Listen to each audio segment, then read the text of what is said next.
Comment réaliser et compléter un tableau à double entrée? Dans de nombreux problèmes de probabilité, il peut être utile d'avoir recours à un tableau à double entrée pour répondre aux différentes questions. Malheureusement, celui-ci n'est pas toujours donné dans l'énoncé. Il nous faut donc être capable de le construire par nous-mêmes. Voyons comment faire à l'aide de deux exemples reprenant deux structures d'exercice fréquemment rencontrées en probabilité. Un horticulteur achète 105 bulbes de tulipes rouges et 45 bulbes de tulipes jaunes.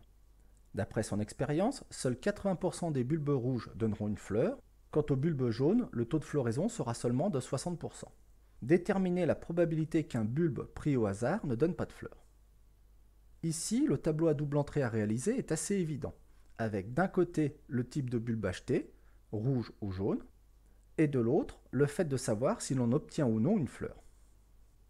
On commence par entrer les données de l'énoncé. L'horticulteur achète 105 bulbes de tulipes rouges et 45 bulbes de tulipes jaunes.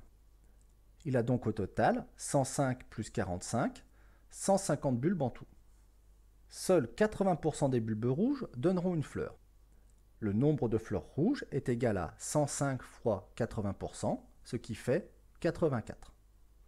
Je peux tout de suite en déduire qu'il y a 105 moins 84, c'est-à-dire 21 bulbes rouges, qui n'ont pas donné de fleurs. Le taux de floraison des bulbes jaunes est quant à lui de 60%. 45 fois 60% égale 27, il y a 27 fleurs jaunes. Le nombre de bulbes jaunes n'ayant pas donné de fleurs est donc de 45 moins 27, ce qui fait 18. Je peux maintenant facilement compléter le reste de mon tableau. Le nombre total de fleurs que peut espérer l'horticulteur est de 84 plus 27, c'est-à-dire 111 fleurs. Et enfin, le nombre total de bulbes n'ayant donné aucune fleur est de 21 plus 18, c'est-à-dire 39. Pour m'assurer que je n'ai pas fait d'erreur, je peux vérifier que 111 plus 39 fait bien 150, ce qui est le cas ici. Je peux maintenant répondre à la question posée. La probabilité qu'un bulbe pris au hasard ne donne pas de fleurs est de 39 sur 150, ce qui fait 26%. Il y a 26% de chances qu'un bulbe pris au hasard ne donne pas de fleurs. Passons maintenant à un deuxième exemple avec une structure légèrement différente mais que l'on rencontre très fréquemment elle aussi. Un lycée compte 960 élèves. D'après un sondage, 350 de ces élèves font du sport, 200 font de la musique et 110 élèves font les deux. Quelle est la probabilité qu'un élève pris au hasard ne fasse ni sport ni musique? Ici, le tableau à réaliser est un peu moins évident. Nous savons que les élèves sont triés suivant deux activités, le sport et la musique. Il est donc possible de faire un tableau à double entrée. Je commence par définir deux événements. L'événement S, l'élève fait du sport. Et l'événement M, l'élève fait de la musique. L'une des entrées du tableau consistera à savoir si les élèves font du sport ou non. Ils seront donc répartis entre l'événement S, l'élève fait du sport, et l'événement S bar, l'élève ne fait pas de sport. Rappelons que la barre sur le S signifie que S bar est l'événement contraire de l'événement S.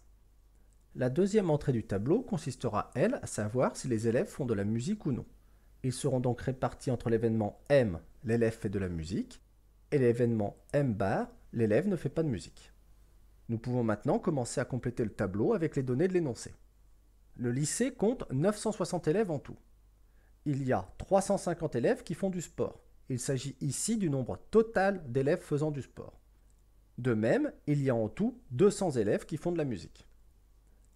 110 élèves font à la fois du sport et de la musique.